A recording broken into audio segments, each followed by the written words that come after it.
This is my Mercury 3 horsepower. I wasn't happy with the performance. I think it was slow for my McGregor. So I had this Hydrofoil Dolphin brand, which gave me around 2 nautical miles better in improvement speed. Went to 9 to 10 to 12 to 13. So I saw the difference in the trim and in the speed. However, I'm gonna show you something. I'm gonna lift this unit, unlock it.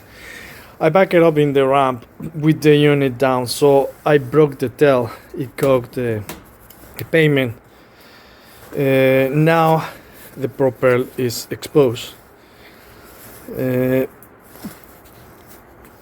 So I wanna add something I found in the internet, is Hydrofoil extra for the lower unit, which is gonna guard my propel.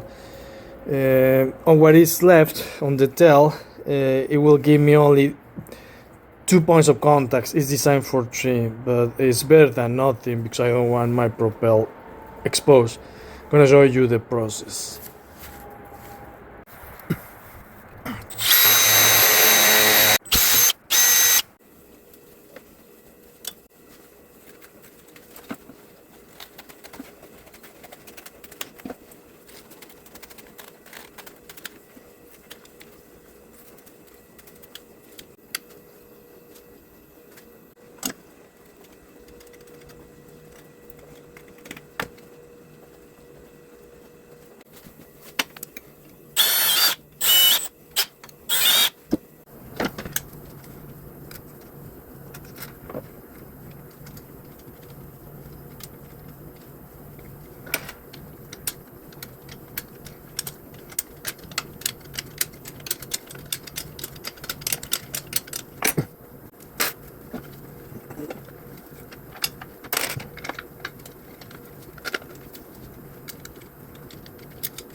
This is the result. I'm gonna test it with a double hydrofoil before deciding if take it off this one, the original that I added, or not. But what matters is that the propel is guarded, it's not exposed to the ground anymore. This is giving the barrier if I run aground or if I hit a rock. It's gonna touch this hydrofoil first instead of my propel. Well, I'm excited to test it.